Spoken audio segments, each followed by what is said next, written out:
2011 was an exceptionally strong year for video games. Dark Souls popularized a new kind of RPG. Portal 2 refined the first-person puzzle genre, and Mortal Kombat returned the fighting series to its former glory. It was a year of direct and spiritual sequels, improvements of prior works that remain popular to this day. But in between the blockbuster releases was Noire, which, despite being developed for the better part of a decade, seemed to appear out of nowhere and vanish just as quickly. Selling over 7.5 million copies and receiving overwhelmingly positive reviews, the end result was the closure of a studio and a director marred in controversy. What happened? How could a record-breaking budget and revolutionary technology leave such a small cultural footprint? What was it about Noire that angered some and enticed others? To understand that, we need to take a look at another divisive title, 2003's The Getaway. Originally envisioned as a simple racing game on the PlayStation 1, the project's director, McNamara, pushed for a far more ambitious experiment. Seeing the potential in the open-world genre, McNamara convinced Sony to fund an elaborate PlayStation 2 exclusive. And so Team Soho set off to create a groundbreaking gangster game, painstakingly recreating 10 square miles of real-world London and utilizing newly invented gameplay mechanics such as cover systems. After years of delays, The Getaway finally launched in late 2002,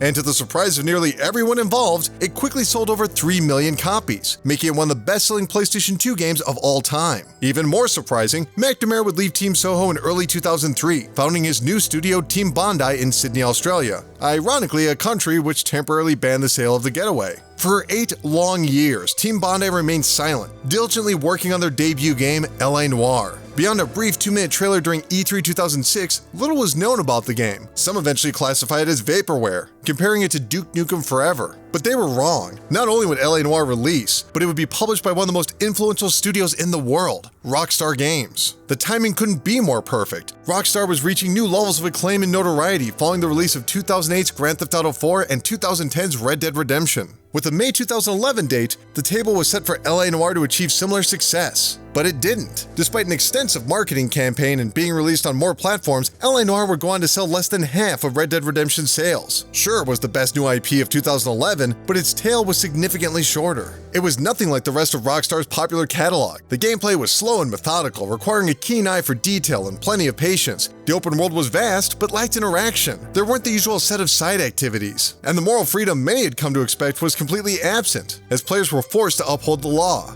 Taken on its own, Noire was the antithesis of modern AAA games. For starters, it was set in 1947, a unique time in America. The Second World War had concluded, but the post-war era had yet to begin in earnest. Television and rock and roll were still years away from widespread popularity, so between film and radio, Hollywood, California was the entertainment capital of the entire country. But it was also a hotbed for murder, corruption, and crime, with the local mafia providing an endless supply of illegal drugs and gambling dens. Noire stars Cole Phelps, a celebrated World War II hero and straight-laced newcomer to the Los Angeles Police Department, a man whose personality clashes with the perception of Hollywood, or even a traditional noir protagonist. College-educated, career-driven, and painfully uncool, Phelps is the perfect candidate for the LAPD, able to cut through projected facades and convoluted schemes to identify motives and methods. While his military service makes him more than capable in a fight, and he has absolutely no problem putting down a criminal, his strength is in deduction and reason, which forms the basis of Noire's gameplay. Each of the 4 divisions of the campaign include 5 separate cases, and though there is an overarching narrative, the individual crimes are treated as their own short stories, complete with unique locations and characters. Though this does introduce a new adventure every 40 minutes, Phelps' by-the-book procedure creates a predictable pattern for each mission, starting with a routine sweep of a crime scene, weeding out unimportant litter, and collecting relevant clues. In terms of interaction, this boils down to strolling around a limited environment, waiting for an audible chime or controller vibration to pick up an object, rotate it, and discover information. And yeah, that might sound simplistic, but it's not unlike the mechanics of a classic point-and-click adventure game, gathering seemingly unrelated resources to solve a puzzle. Though in this case, the puzzles are interviews with witnesses and suspects. And this is where Noire's most recognizable gimmick comes into play. Rather than animating facial models by hand, Team Bondi used a then revolutionary technology called motion scan. The game's actors would not only have their voices recorded, but their faces as well, transferring every blink, grimace, and open breath onto 3D models. The results were arresting to say the least, and with a greater reliance on screen actors, you'll likely recognize some of the city's citizens from their other work.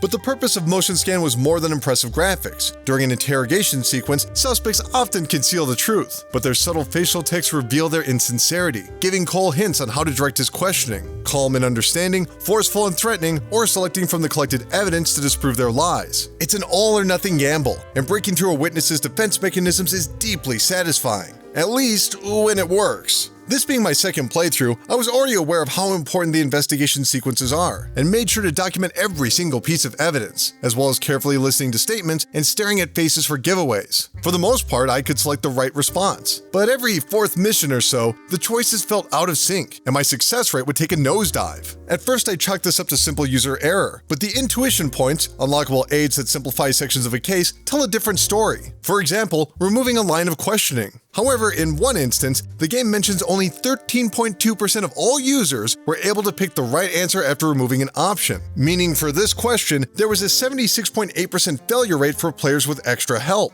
Regardless, the story branches allow for flexible success. Sure, you might not find the truth, but as long as someone suspicious ends up dead or in handcuffs, the police captain is happy. Well, most of the time. In fact, the only real failure states are in the life and death action sequences. Every once in a while, the only solution is burning rubber, a handful of bullets, and bruised knuckles. It might seem extreme by today's standards, but in the era before Miranda rights and SWAT teams, the LAPD were tasked with violently resolving standoffs and colliding into criminal vehicles. And it's these moments where the Getaway's DNA shines through, with stiff cover shooting and heavily scripted on-foot and car chase sequences, none of which are all that difficult, but a direct and simple objective is an appreciable change to the mostly relaxed pace. And the pursuit events really show off the impressive scale and detail of LA Noire's open world. Aside from a few artistic liberties, the general streets and landmarks are in correct proportion to their real-world location, or at least they were back in 1947. And this is often a main criticism against the game design. Why bother rebuilding a 70-year-old city if there's nothing to do inside of it? To some degree, that's true.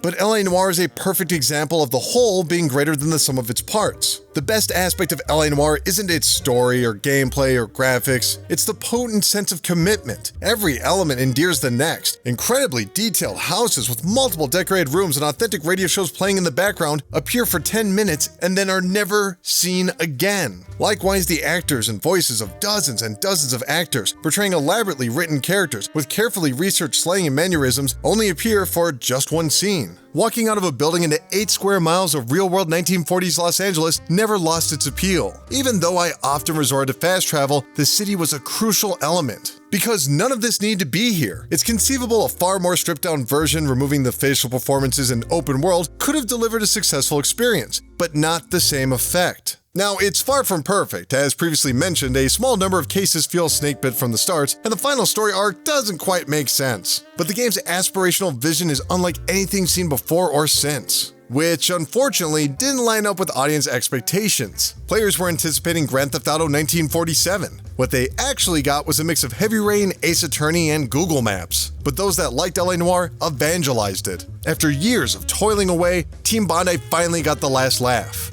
But only for a moment. In January 2010, an anonymous Twitter account called Voracious Shit, yes really, began leaking details of Team Bondi's working conditions, citing the director Brendan McNamara as the key problem and exposing the truth behind the game's production. According to the account, Sony became unhappy with McNamara during the development of the Getaway. Apparently, he had promised it would be a launch title for the PlayStation 2. Instead, it arrived 2 years late and with a bloated budget. McNamara was equally irritated. Sony had forced the game's release despite his protest, and so he left to start Team Bondi. But when the Getaway produced strong sales, Sony quickly contracted McNamara's new studio for another project, a PlayStation 3 launch exclusive called LA Noire. Sony handsomely funded the game to speed up the process for its fall 2006 release date, but Bondi's Sydney location made routine checkups infrequent, and so McNamara was left to his own devices. When Sony finally checked in, they were horrified. The game was in a completely unplayable state. In less than a year, McNamara had spent over $20 million, most of which was used to form Depth Analysis,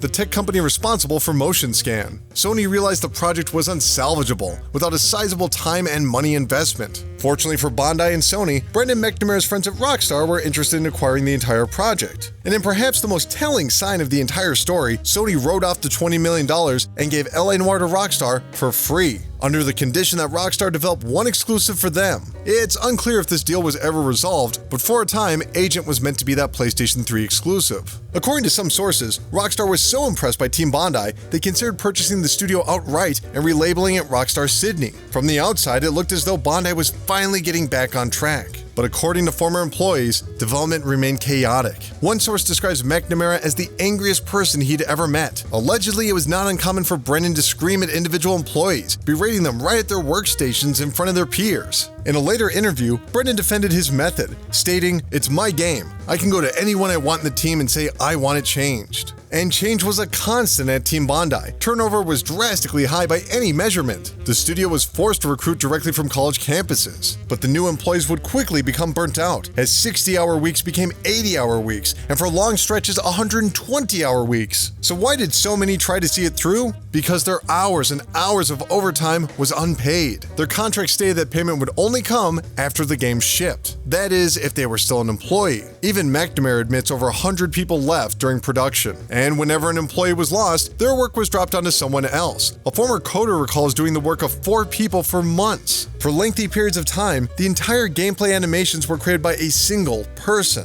Despite years of crunch, LA Noire was nowhere near complete, and Rockstar became increasingly dissatisfied. Rockstar's Dan Houser, Sam Houser, and Leslie Benzis became far more hands-on during the game's final 2 years, overruling, ignoring, and shutting down Brendan McNamara's grandiose ideas. Fully designed fraud and burglary sections of the game were left completely abandoned. Witnessing the disastrous development firsthand, Rockstar scrapped any plans to purchase Team Bondi. They had already invested more time and money than even Sony had. Now surpassing $50 million, LA Noire had become one of the most expensive games of all time. And for about a month, it appeared to be a success story. But soon the first-hand accounts, leaked emails, and explosive articles made their way into the news cycle. Team Bondi became the poster child for toxic development cycles. Any chance of future publisher deals evaporated. After all, if Rockstar and Sony couldn't fix Team Bondi, who could? In October of 2011, 5 months after the release of LA Noire, Team Bondi closed its doors. All of its assets were liquidated to pay off its outstanding debts, including unpaid overtime.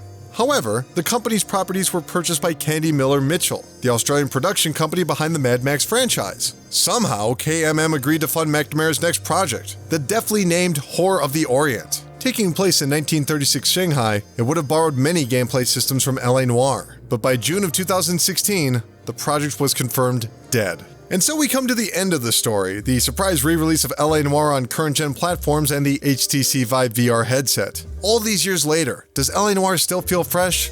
Yes.